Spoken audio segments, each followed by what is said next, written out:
they were using pork intestine. It was rather luxurious food for the wealthy families. Umami, rich flavor with the blood pork sausage. Hello everyone, welcome to Jung's Table again, and today we have Korean blood sausage called Sundae. Not today, we're only gonna go brief history about Sundae and mention the different types of Sundae, and mainly we're gonna focus on different sauces that we eat it with. But first, as always, where does Sundae come from?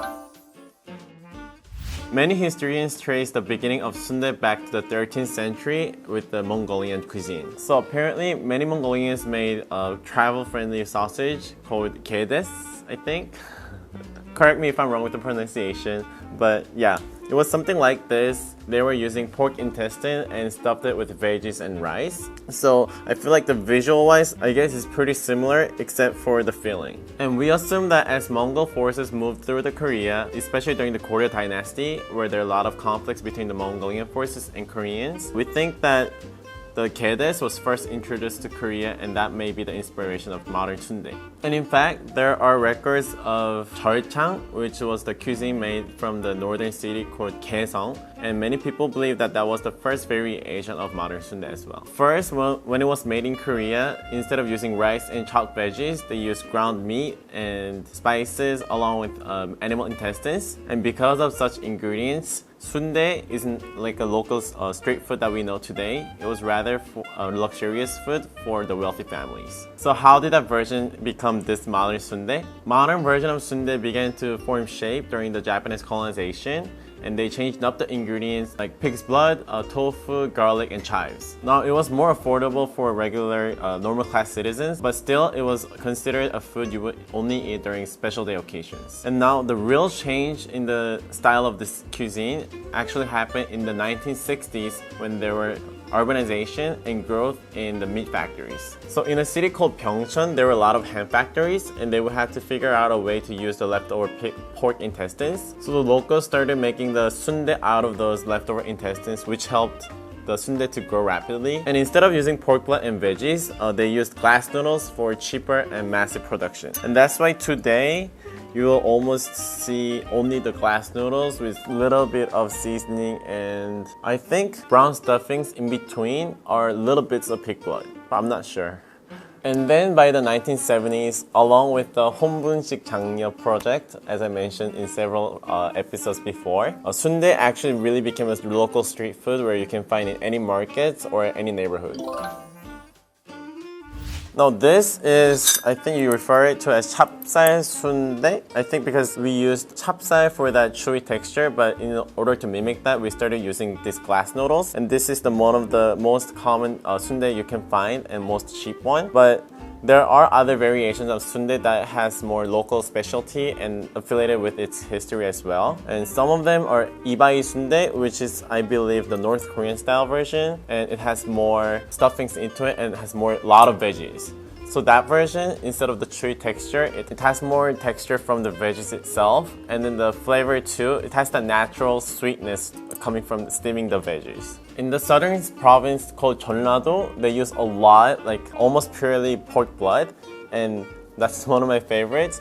If you had like pork or cow blood before, either from other Chinese or Korean dishes, like 선지 해장국 for one to name, it might sound a little weird, but it's very nutty. So like you get the chewy texture from the outside and then very nutty, rich flavor from the inside, and that's my favorite type of sundae. And there is a couple more, but to name a few, there's one in Jeju-do as well that's, I believe, more similar to the Mongolian style, where they use mostly grains and the pork blood.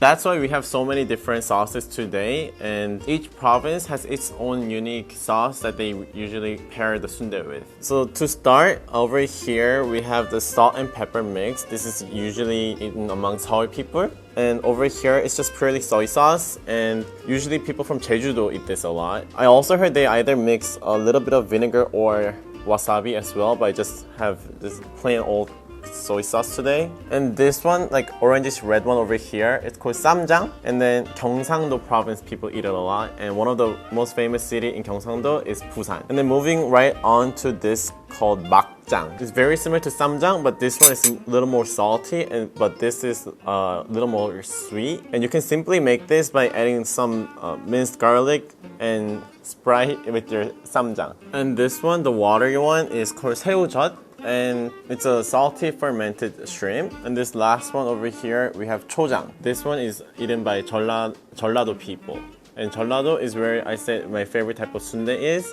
The pisundae type. And I will say this is the sweetest out of all. And that's why it goes really well with the umami, rich flavor with the blood pork sausage.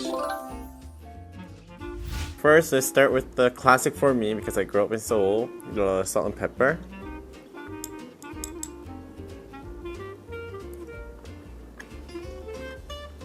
I'm sorry, but I don't know how to put it besides it's just salt and pepper. But it kind of gets along with the typical sundae because your mouth can get a little stuffy from all the stuffings from the sundae. And if you put the salt in your mouth starts to salivate, so it kind of makes you eat better, I guess. So not like something fancy, but just not a bad combo, just one of the essentials, I would say. And next, I've never tried it. I'll have the soy sauce. I don't know how much soy sauce I should dip it in because it's my first time. Now, different from any other sauces, the soy sauce, I guess the sundae can't really soak it up because you just barely dip it in. It only hits you in the beginning and then just leaves right away. So I feel like I get why people would eat it with a little bit of vinegar or the wasabi as well. But I would say this is not a bad combo as well. I think I would occasionally eat it with soy sauce. And then for these two, I add a little bit of sesame oil because I love them. And it makes it a little more oily. But I feel like it gets along with sundae. So I'll mix it so it gets the sesame oil in between the sauce. You see how a bit more like watery the sauce got?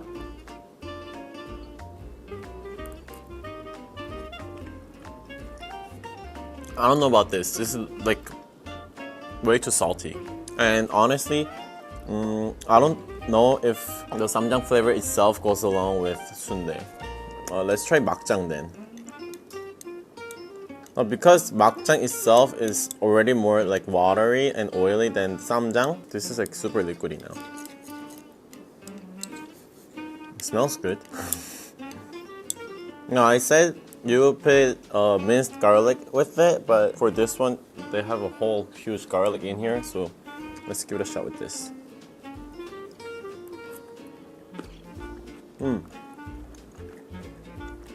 I feel like this is better because it's less salty, and I don't know if this is because of the sesame oil that I put in, but it's a little more savory and it almost feels more like 된장 style, which is a soybean paste, while this one is just, I don't know, it's just so weird with this.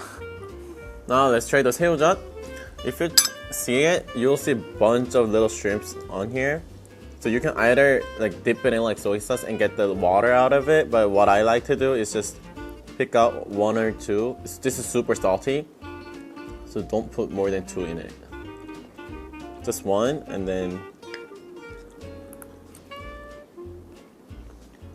I feel like this is somewhere right in the middle of soy sauce and the salt and pepper, because it definitely lasts until you really finish your bite. But obviously, because this is made out of shrimp, it has that little seafood vibe to it that I think really pairs well with the sundae. Oh, and I forgot to mention, but this is usually eaten by people in the Gangwon-do or Chungcheong-do province. So Chungcheong-do is right below Seoul, and Gangwon-do is towards the east sea of Korea. And last, the chojang. This is sweet, so I'm just gonna put a bit more than the other salty ones.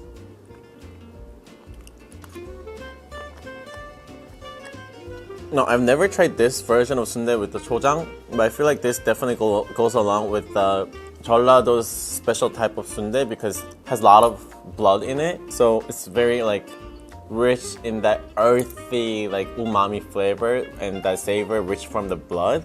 So I think that pairs well with this kind of sweetness, but this, especially because this already has its seasoning, I don't know, it's like not bad, but I wish I had the other version that I really like. Not a lot, but some Koreans like to pair it with the veggies and wrap it, and I'm one of them. Especially because in Seoul there is a little district called Sinrimdong, and that's where the Sundae alley is, and they have a lot of food made out of sundae, like sundae 볶음 or sundae 곱창. And then they pair it with the veggies and they wrap it around and have a big bite. And today I have cabbage and the perilla leaves. Perilla leaves are like, it's a Korean version of cilantro. A lot of people hate it for its scent, though I'm the type who likes them. So I like perilla leaves over the lettuce when I make it the sam. And for here is where I put a little bit of samjang, like with the garlic and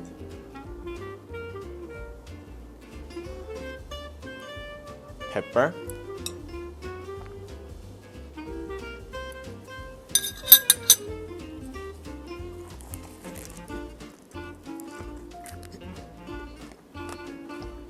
No, definitely samjang is, as the name suggests, like for sam or wraps, because it's just too strong to eat it with the sundae alone, but the leaf and then the garlic and the peppers makes a good balance overall and eases out that spiky, salty, bean-based sauce. If you try doenjang and gochujang, just imagine mixing it up with some sesame oil and adding a little bit of minced garlic.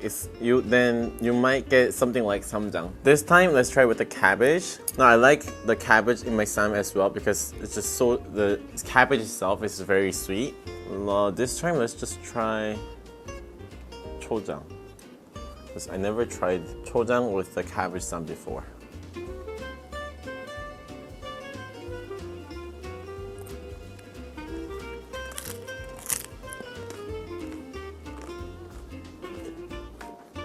Maybe I was like overrating the chojang. The sauce itself is just lacks like the layer of flavors like the other jangs or the 새우젓. But because the 전라도's version of sundae is very rich, maybe that's why I like the simple like sweet sauce. But with these, I don't know. I would give like this a B minus. Let's just eat this up with the bakjang now and see how it's different from samjang.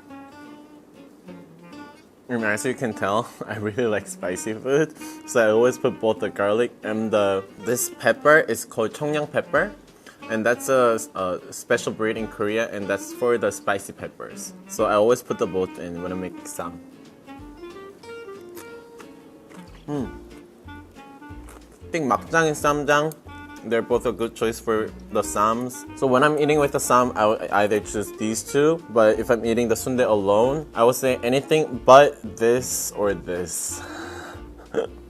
So to rank, I would give the 새우젓 the first when I'm eating it alone, and the bakjang first when I'm making a sam. And the worst, I would say the chojang when I'm making the sam, and samjang when I'm eating it alone.